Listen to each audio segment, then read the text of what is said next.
Y'all tell me why social media had me thinking that I really needed a white man. Social media culture and society really was trying to convince me that I needed a white man because if I wanted somebody to be soft spoken and kind to me and generous and love my natural hair and love my skin and embrace, like for me, I'm a type of person where I need the softest man known to all the galaxies. And if I wanted that, it has to be a white man. I can't. Yeah, okay. So,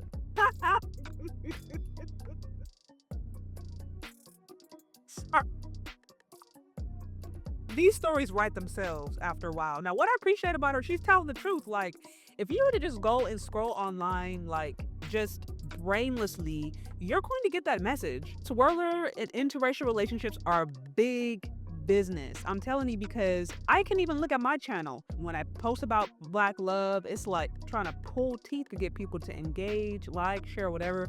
But let me post about a Black woman with a Brad, right? Or a Black woman with a divested disaster or Swirler Sagas or whatever. Then all of a sudden the clicks are there. And so like I can just think even anecdotally in my own page and see that there's a difference in either interest or a difference in the amount of attention the algorithm pays interracial relationship content. So she is right to that. But here's where I feel like you have to really suspend logic in order to believe that. First of all we have to do is look at the voting patterns and remind ourselves that Black men are the most feminist. Put another way, Black men are the most liberal. Put another way, Black men are definitely like the most, which you would put easygoing, non-patriarchal, I say that in quotes, men out there. Like you're not gonna find men who are more accommodating than Black men. You're not. Black men are okay with plus size women. They celebrate plus size women. Black men are okay being stepdads by and large.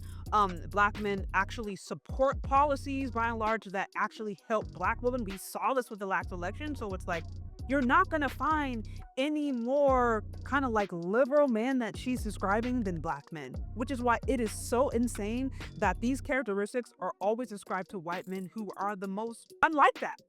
Like who are the most actual patriarchal in that sense, or who are the most conservative, who are the least politically aligned to Black women. Like again, you have to suspend logic in order to believe this. So that's why like I hear these stories and I'm like, bro, like it's just so it's obvious that it's propaganda. Women hear it all the time. It's recycled every year, every few years, whatever. But all we have to do is just look at basic data and common sense and be like, bro, like let's continue. For my Black men, they're gonna be too aggressive, or Black men only want the white women, or they only want the Asians or the Hispanics. A Black man is not gonna love me the way I want to be loved. If I want to be loved that way, I gotta get a white man.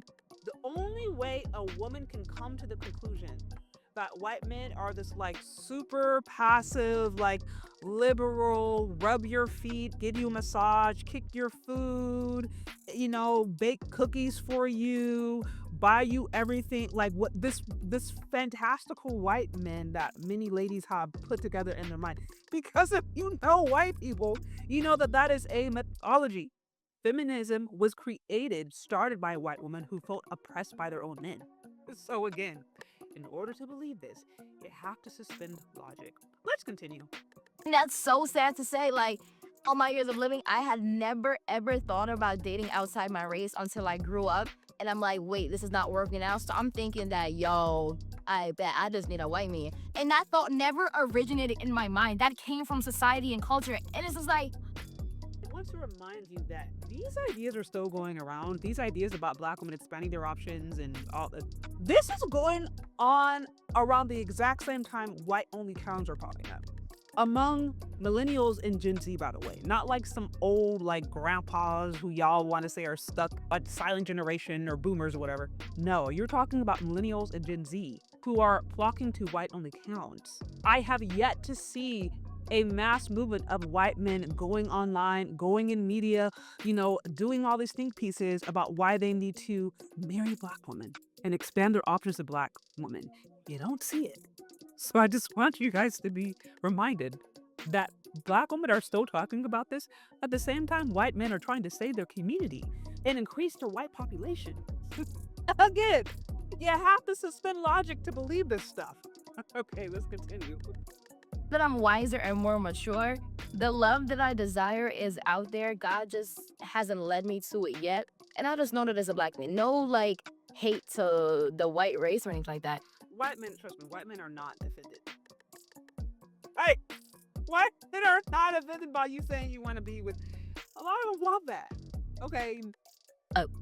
I've never been attracted to white milk. I've never even looked at it. I know they existed, but I never had the time to really be like, oh, he's fine. Like, I never was ever in spaces with white men. So it was like, it's never been an option for me. It's obvious she's not been in spaces with white men. Because if she was in spaces with white people, she would know that this is all a mythology.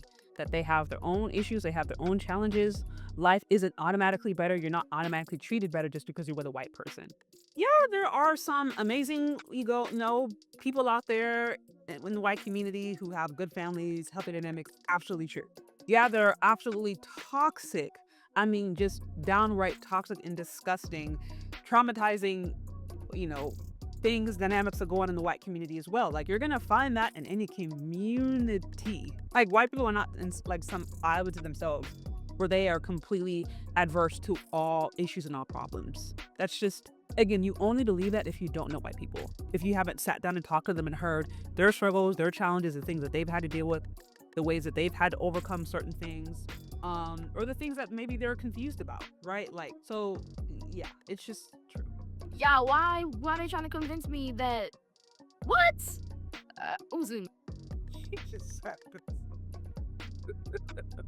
Okay, so I think it's really, to me, I think it's easy. There's a lot of money in this whole interracial divestiture saga thing. I mean, to a certain extent, I kind of believe swirling is like a civil rights movement. It's like the new civil rights movement for Black women. Like, that's a whole other topic in a minute. So, but I'm just saying, there's just money in it. There's money in it. There's interest. There's intrigue. That's why it continues to be promoted. At the end of the day, since Loving versus Virginia, the interracial marriage rate between Black women and white men has barely budged. I mean, not in a significant way. Last I checked, less than 1% of white men in America who are married have a Black wife. I'm not talking about a sexual experience. I'm not talking about has been in that bed with a Black woman. No. I'm talking about actually this Black woman has his last name. They're sharing legacy, assets, children. Less than 1% of white men in America who are married have that.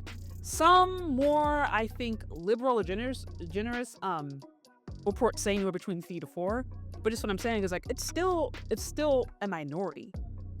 And this is no shade to those who are in happy interracial relationships. Good for you. Like I said, I've always say I am a supporter of two healthy adults coming together and finding love and building a life. No problem with that. I just think a lot of this stuff is just not. First of all, you have to suspend logic to believe it. It's not based upon reality. And then it completely removes the historical context of what is going on today. You have a significant amount of white people right now who are scared out of their mind that their population is shrinking. And more than ever, they are going to more radical means. They're kind of tightening the belts around this idea of interracial relationship and trying to create more white babies. So with that political climate, with that social climate, what's going on, you can't be blind to that. We can't just assume that it's all colorblind, but then, all white men want Black women. You just can't do that. Let's just stop. Okay? Black women are the most likely to find success in marriage with Black men. It's just true. Statistically, Black women in America are 80 times more likely to marry Black women more than any other race of men. That hasn't changed. And that's even with all the, Black men with the snow bunny and gay and dating, even with all the negative narrative out there around Black men, the propaganda with respect to that. Even with that, Black men are still marrying Black women more than anyone else by choice. And even the ones who grow abroad, it's uncommon for them to see them going to Africa or Caribbean where they can get beautiful melanated women. Your best option is Black men, just statistically. Anyways, y'all, that's what I got. What do you think? Do you agree? Do you disagree? Let me know down in the comment section. Thank you so much for listening. If you've gotten this far, then we'll talk later.